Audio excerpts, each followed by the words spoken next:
What's going on, everybody? Welcome back to the channel, and thank you so much for checking out today's video.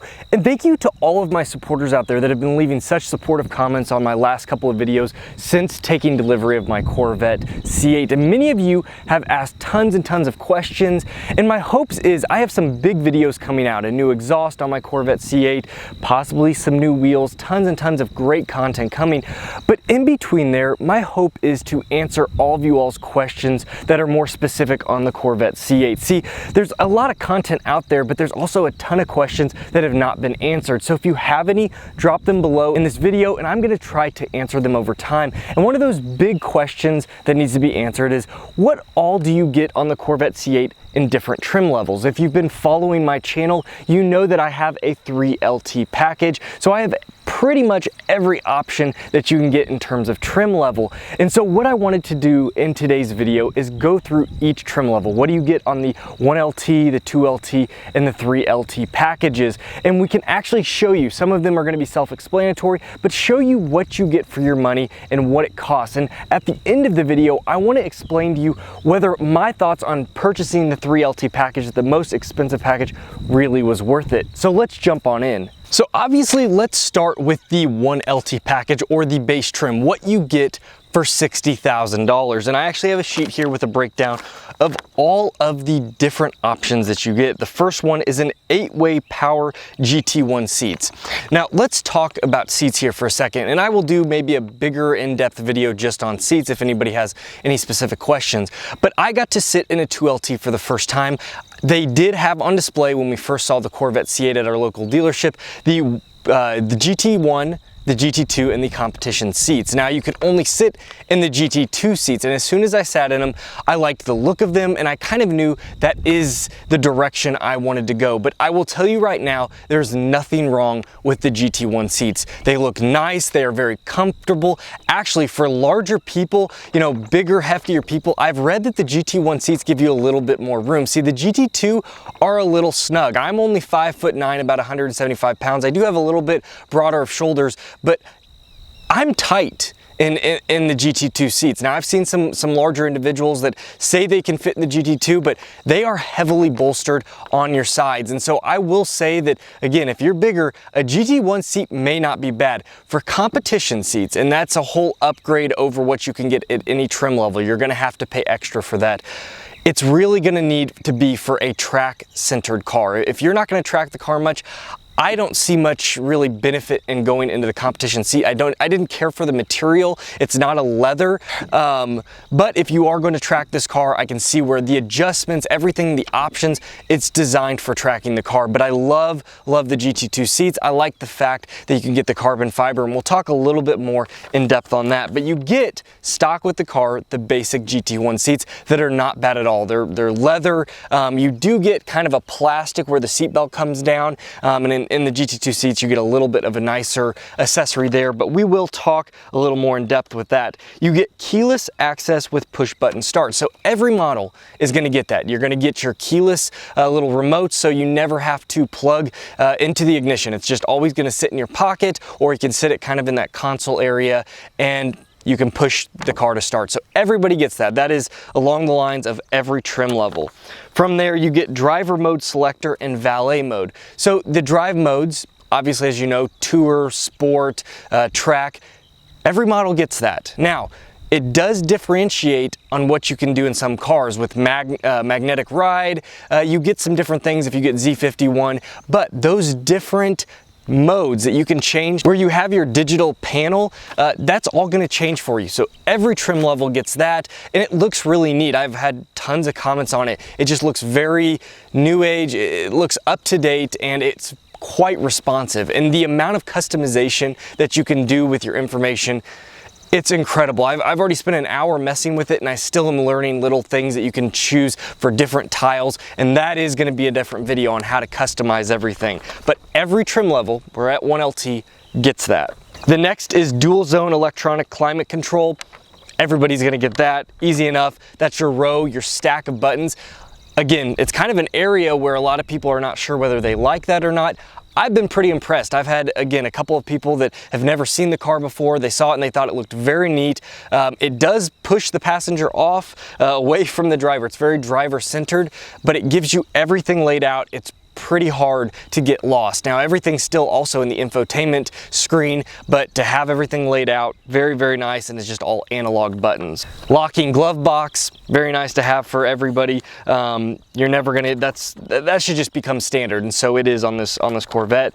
You get the HD rear vision camera and rear park assist, which is very nice. So you're always gonna have a backup camera. If you wanna keep just a stripped down model, you are gonna get a backup camera. It's a pretty nice rear view camera. I'm really happy with it. It is HD. You then get a leather wrapped flat bottom steering wheel. Everybody's going to get that. Again, another kind of controversial being squared off, but the feel, it's so nice. The ability to feel the materials that have gone into this car, it's such an upgrade from previous generations, even over the C7 above and beyond. Now, your base level trim 1LT is a Bose 10 speaker system. I have not had the ability to hear that system. So this is a little bit of an area where I can't give you my true opinion on it. I've heard pretty good things on it. Now, I know how Bose is known for, they were in previous models of tons of different cars, and people kind of rag on, oh, Bose is kind of the overhyped, you know, not the best quality speakers. However, I've heard good things about the 10 speaker. When you jump up to another trim level, and we'll talk about this in a second, you get what I have, which is the 14 speaker.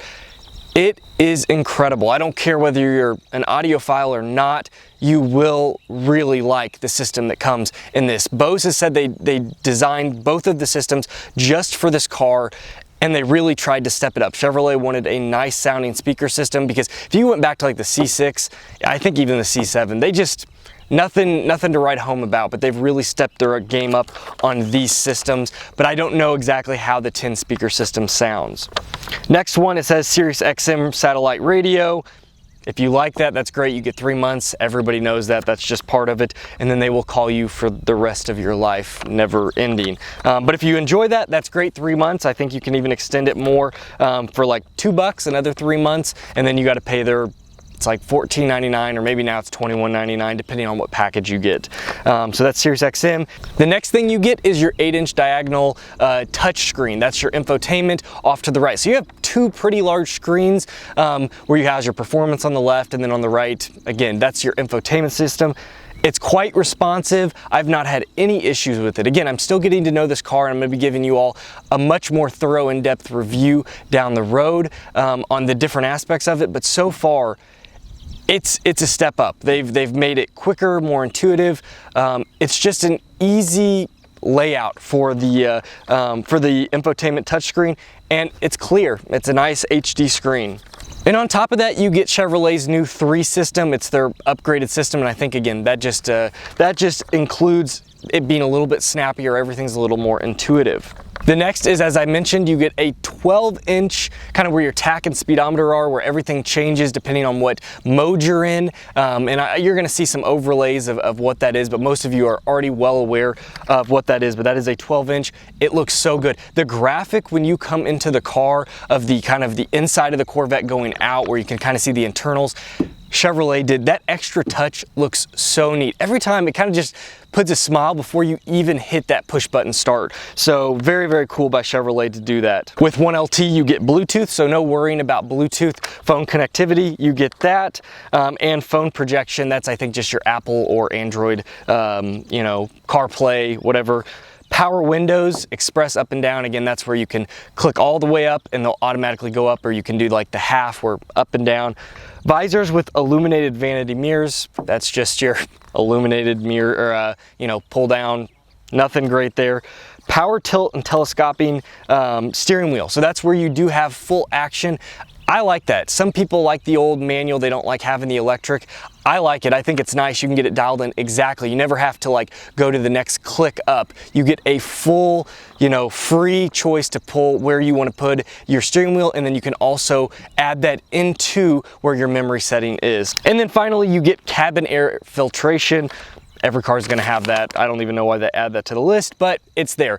So those are all of your standard items that you get on a 1LT. It is your best bang for your buck. I've said this so many times and people are probably tired of me saying it, but as you go up in the trim levels, especially I would say past 2LT to 3LT, I will say you might start losing a little bit of your value because you start getting things that maybe you don't necessarily need. But again, that all comes down to price point. What do you want to spend? A lot of people buying this car, they have the money to really price it out the way they want to. And that's what I would say. If you have the money, you know, if it's not going to be a strain, you probably shouldn't be buying this car if you're really that tight. But if you really want a base model, you can afford it, and you just don't want to spend the extra money, you get a lot of things at $60,000 on top of the incredible performance.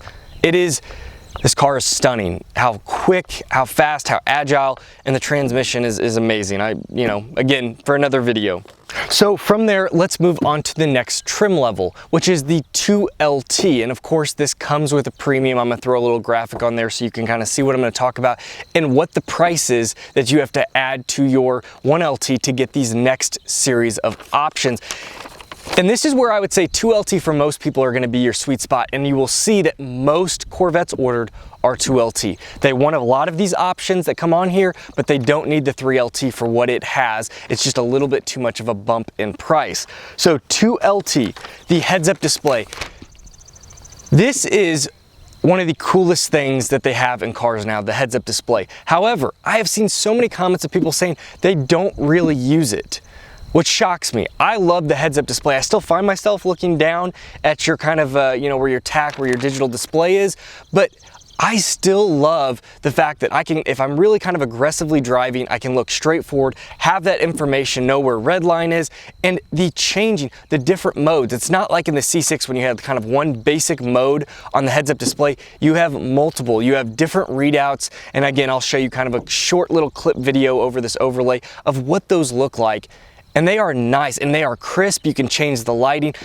Next is power lumbar and wing adjustment. So that's giving you more options on your seat. And this is still gonna come with the GT1 seats.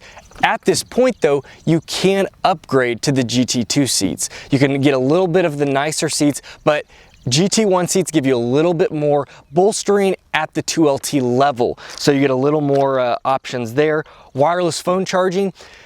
I would say this. I like the wireless phone charging. It's nice unless you're gonna do Apple CarPlay or Android Play, whatever that is.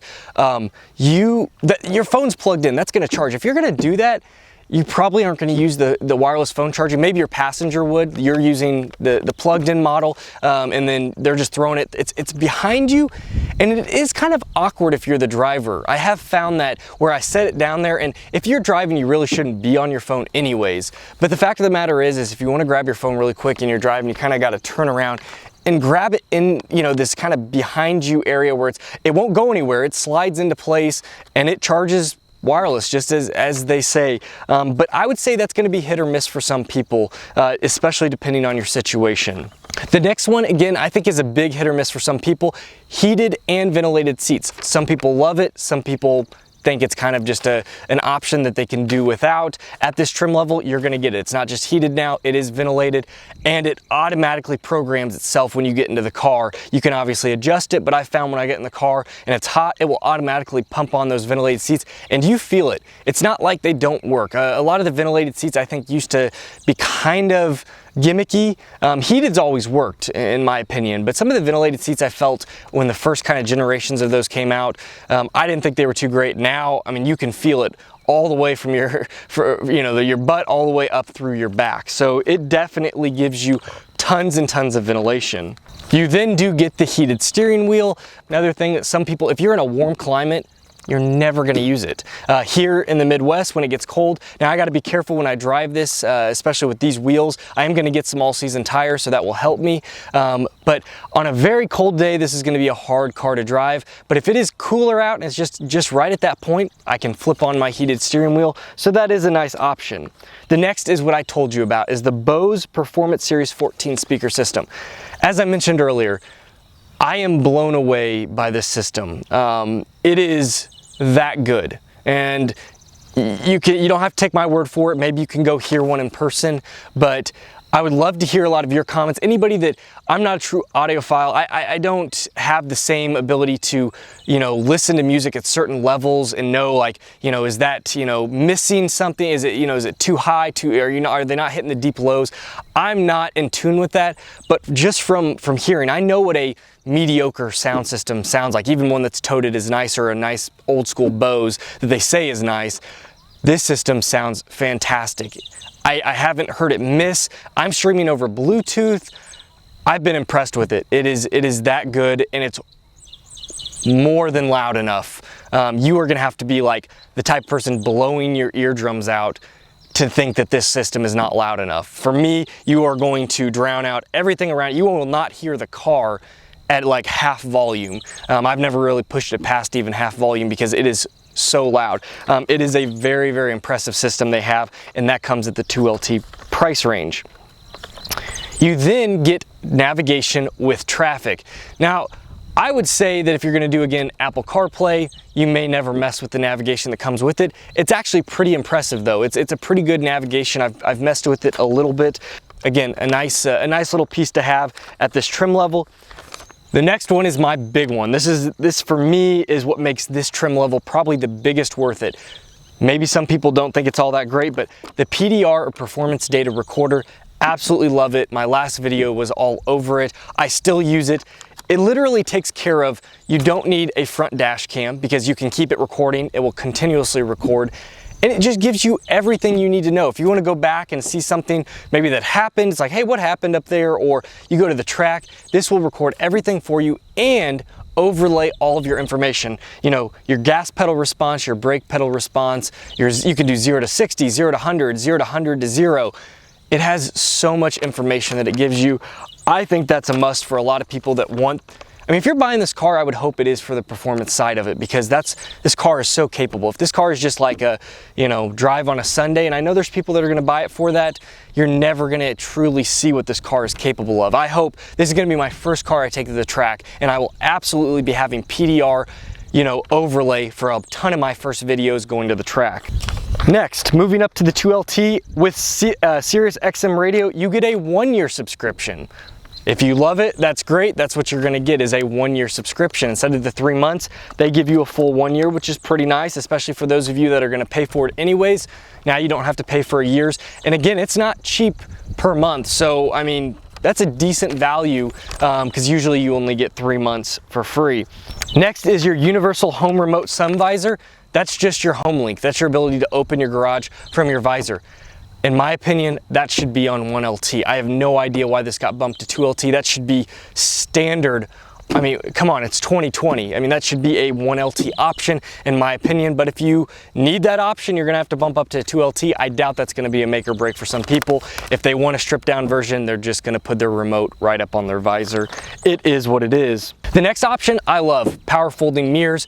When I pull into the garage, my garage is a little bit tighter. I have kind of a bay with a pull so that my Corvette sits in it, so it's kind of away from the other cars, but I put my power folding in so that when my wife walks past to her car, it just gives her a little bit of extra room. You can set it so that when you park the car, they will auto fold in. It's one of the options that you can do.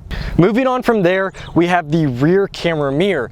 And again, some people already have this on some of their trucks and cars. This is the first car I've ever messed with it on, and I really like it for the most part. I'm finding one issue I have with it, and again, this will be a whole nother video that I'll make more in depth, but I will say I love how wide it is. I love how bright it is. I think it gives you way more ability to see behind you than looking out this rear glass with a true just rear view. You can flip it back from rear view normal to the actual camera that sits right here, so you have a lookout, and major difference, night and day. My only issue is I've noticed when a car passes on the highway, the frames per second, which I have no idea what they are, is not high. So you do get this kind of jagged feel, and I catch it out of my peripheral that when I'm driving, I can kind of see the car go through, like in my rear view, and it's just like more like a stuttery instead of a crisp, like, you know, as you see out of rear view, you get full, you know, world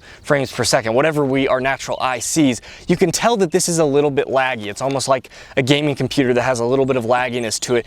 And I've noticed a couple times it's not deal breaking, and I think it's well worth having this, but at the same time, that's one of those little things that I have noticed. It's like, oh, caught my eye for a second. So something, you know, food for thought for anybody wondering about that. Next one is memory package. That just gives you the ability to have memory when you get into the car. Another thing should be on the GT or the 1LT. That should go with the base standard model, but they jump it up to here. I think it's a nice thing to have though, especially that you can program it for each key.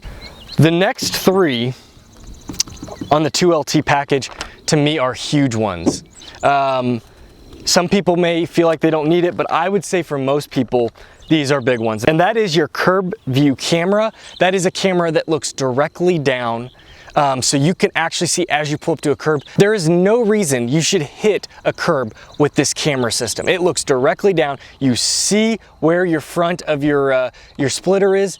You should never hit it on a curb going forward with this system. You also have side blind zone alert and rear cross traffic. That's as you're backing up, it will give you a alert if it notices it's got camera systems where if it's right out of view and a car's kind of speeding through a parking lot, as people do, but if you're kind of like trying to back up, this will give you a notification and ding at you, hey, there's someone kind of out of view that's coming quickly into your view, and it lets you stop the car, make sure you let them through before you continue backing up. I think those are awesome. The next one, advanced theft deterrent system, and then you get your parcel nets. That's the netting in the background or in the back trunk. And finally, we get to the final package. What I have is the 3LT package. You automatically, the biggest thing is you automatically jump up to the GT2 seats. You can do that for a price, but if you think about it, for the price that you pay, and I don't remember off the top of my head how much it is, I will put it in the overlay screen, but for that price, you almost have to, if you want to jump up to GT2 seats, you really got to look at the 3LT and automatically pull that out, because that's going into, you get that free upgrade as a part of the package. The other thing is you get Nappa leather. Now, for some people this won't matter, but the Nappa leather is the true, nicer, upgraded leather. You can smell it, it smells better. It's a true high quality leather. Moulin leather, which there's nothing wrong with it, is the lower grade. It's actually a leather that has been grinded up, reused. It's the lower grade leather. It doesn't smell as good. It's not their high grade leather that you get on the 3LT package. That is pretty much one of the big things that pushed me to the package. I love Nappa leather. When you get in this car, it smells like an Italian sports car. It smells like leather. It doesn't smell like plastic, or it doesn't even have a new car smell. It smells like new leather, because I have leather everywhere, and that's part of this package, because you get a custom leather wrapped interior, which means I had the red stitching over the black.